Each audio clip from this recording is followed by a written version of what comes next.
Hello students, I hope आप सभी बढ़िया होंगे। फार्मास्यूटिकल इनऑर्गेनिक केमिस्ट्री की यूनिट 5 का ये आपका थर्ड लेक्चर है। थर्ड लेक्चर में यहाँ पर हम लोग जो कवर करने वाले हैं, जो आपके टॉपिक्स हैं, वो है आपका हाफ लाइफ कवर करेंगे, साथ में measurement of radio activity complete यहाँ पर डिस्कस किया जाएगा। क्या चीज़ें आपको कैसे, क्या चीज़ें आपको मेजर करनी है, साथ में आपको एग्जाम में किस तरीके से लिखना है। बहुत छोटा चैप्टर है, बहुत आसान चैप्टर है, और इस चैनल से पढ़ाने के बाद तो चीज़ें और आसान आपके लिए हो जाती हैं, और आपके एग्जाम में एज इट इज ऐसे ही आपसे क्वेश्चन पूछे जाएंगे। जैसे कि मान लीजिए पूछा जाता है हाफ लाइफ क्या होती है। अब हाफ लाइफ सिंपल आपको समझना होगा, जो भी रेडियो एक्टिव सब्सटेंस है उसकी जो वैल्यू है वो क्या हो जाए, अपनी जो ओरिजिनल वैल्यू है उससे वो हाफ हो जाए। ठीक है, जो भी रेडियो आइसोटोप्स हैं डीके हो जाएं, वो खराब हो जाए, हम एक तरीके से कह सकते हैं अपनी ओरिजिनलिटी को वो खो दें, और वो क्या हो, अपनी ओरिजिनलिटी का हाफ बचे। ये कब होगा, कैसे होगा, उसी चीज को हम यहाँ पर डिस्कस करने वाले हैं। कैसे आपको क्या चीज आपसे पूछी जा रही है, एग्जाम में आपको कैसे लिखना है। सारे नोट्स डिस्क्रिप्शन में दिए गए टेलीग्राम चैनल पर आपको मिल जाएगा। टेलीग्राम लिंक पर आप क्लिक करें, उस पीडीएफ पर आप डायरेक्ट पहुंच जाएंगे जहां पर मैंने ये नोट्स आपको प्रोवाइड किए हुए हैं। जैसे ही चैप्टर समाप्त होता है, यूनिट आपकी समाप्त होती है, आपको नोट्स मिल जाते हैं। वीडियो को लाइक कर दीजिएगा, अपने दोस्तों में भी शेयर कर दीजिएगा। It is defined as the time required for a radioactive isotopes. यह एक डिफाइंड टाइम है जिसको हम क्या कह सकते हैं, जो कि रिक्वायर्ड होता है रेडियो एक्टिव आइसोटोप को to decay to its half of it original value, or at a given point of time it is donated by T half. यानी कि इसी को हम क्या बोलते हैं, हाफ लाइफ बोलते हैं। ठीक है, हाफ लाइफ का क्या है आपका डिफिनेशन, यही है। It is defined as time required for a radioactive isotope to decay to its half of its original value, or at a given point of time it is denoted by t half। ठीक है, आपने समझ लिया half life का definition. अब half life का definition जानने के बाद अब बात आती है कैसे इसका एग्जांपल हम लिखेंगे। Suppose we have 64 microcuries of radioactive. देखिए, ये आपका क्यूरीज क्या होता है, क्यूरीज जो इसके पीछे लगा हुआ है माइक्रो क्यूरीज, ये यूनिट होती है रेडियो एक्टिविटी का। तो अब आप ऐसे मानिए कोई भी रेडियो एक्टिव मटेरियल है, जो कि क्या है, we have 64 microcuries of radioactive material. आप फेरिक क्लोराइड का रेडियो एक्टिव मटेरियल है जो कि 64 माइक्रो क्यूरीज है।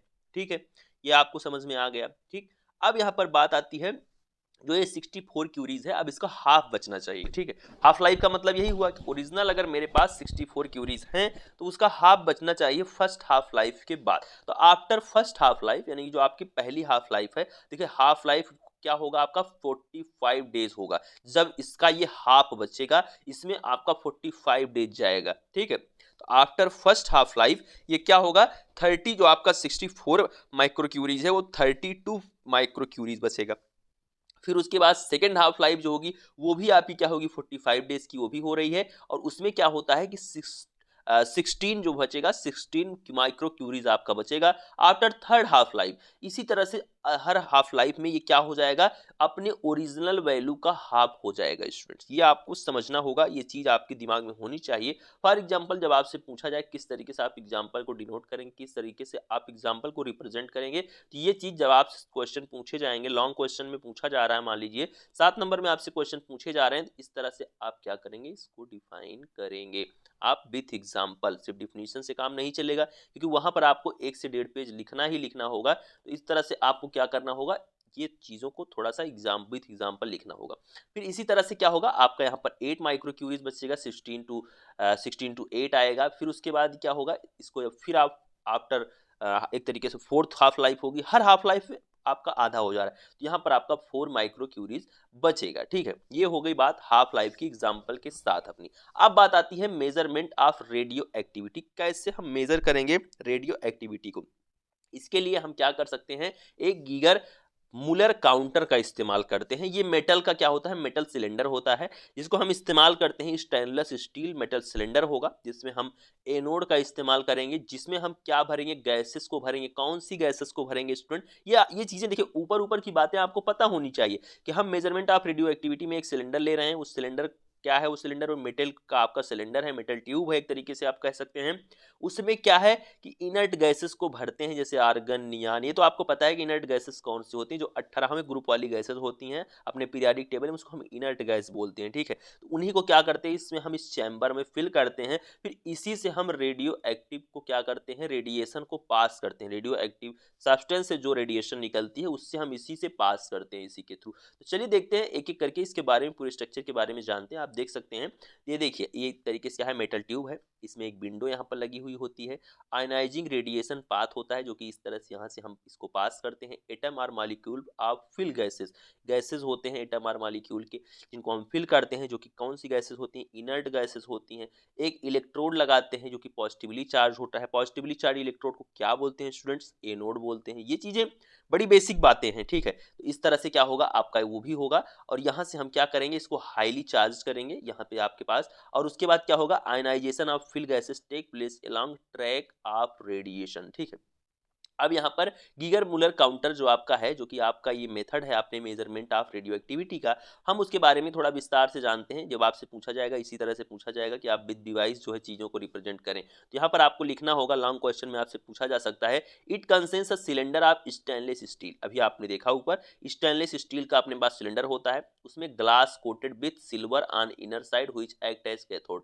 उसके इनर साइड से क्या होता है, सिल्वर को क्या करते हैं, glass coated with silver, silver का कोटेड होता है, जिसमें क्या होता है, इनर साइड उसका एज अ कैथोड वर्क करता है, यानी कि निगेटिवली चार्ज की तरह बिहेव करता है। A fine metal wire is used as a anode, anode की तरह एक फाइन मेटल वायर का यूज करते हैं इनसाइड द सिलेंड्रिकल ट्यूब, जो कि अभी आपने देखा, ये क्या है, यही है आपका, ये आप देख लीजिए, एक फाइन वायर है जो कि एज अ एनोड वर्क करेगा, पॉजिटिवली चार्ज है, ठीक है।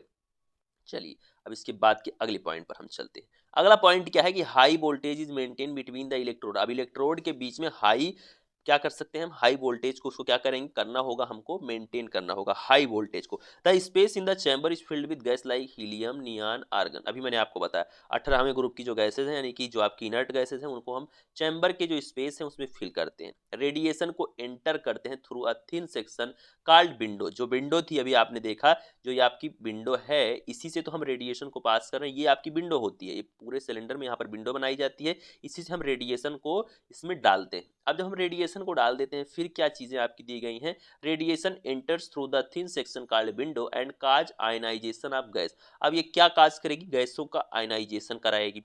Due to ionisation of gas the electron and positively charge ion. जब आयनाइजेशन हो जाएगा गैसों का, तो इलेक्ट्रॉन और पॉजिटिवली चार्ज जो आयन है वो अट्रैक्ट करेंगे बाय रेस्पेक्टिव इलेक्ट्रोड। तो क्या करेंगे, अब देखिए, जो निगेटिव होगा वो कहाँ जाएगा, वो एनोड के पास जाने लगेगा, गैस से आयनाइज हुई।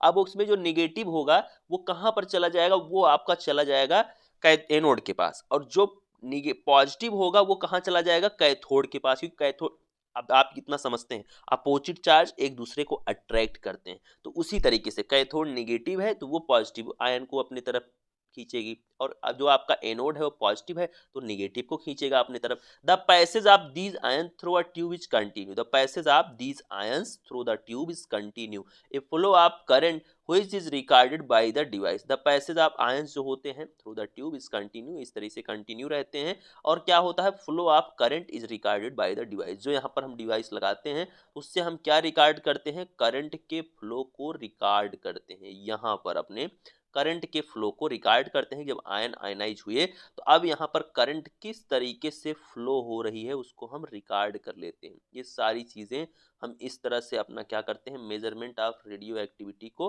परफॉर्म करते हैं, मेजर करते हैं रेडियो एक्टिविटी को। तो यहाँ पर अपन लोगों ने दो चीजें जानी, एक तो हाफ लाइफ, जिसमें कोई भी रेडियो एक्टिविटी सब्सटेंस जो है, जो आपका रेडियो एक्टिव सब्सटेंस है, आइसोटोप्स है, वो अपनी ओरिजिनल वैल्यू का हाफ हो जाता है, उसी को हाफ लाइफ बोलते हैं। वो आप जानते हैं 64 से आधा 32, इस तरीके से हर हाफ लाइफ पे वो आधा हो जा रहा है।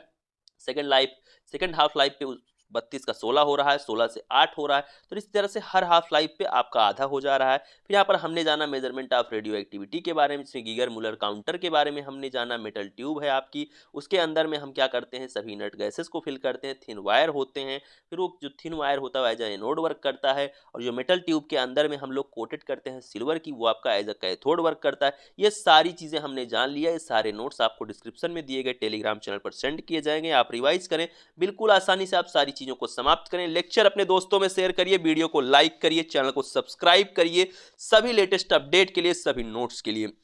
अगले लेक्चर में हम लोग पढ़ने वाले हैं बायोलॉजिकल इफेक्ट ऑफ रेडिएशन और बायोलॉजिकल हैजार्ड के बारे में, और प्रिकॉशन वगैरह के बारे में, किस तरह से हम रख रखाव करते हैं रेडियो एक्टिव सब्सटेंस को, हम किस तरह से रखते हैं जिससे वो हमारे लिए गलत साबित ना हो, हमारी हेल्थ के लिए गलत साबित ना हो, सब कुछ जानेंगे पूरे यूनिट को। अब इसके इस लेक्चर के बाद मैक्सिमम टू मैक्सिमम 2 लेक्चर आपके होने वाले हैं।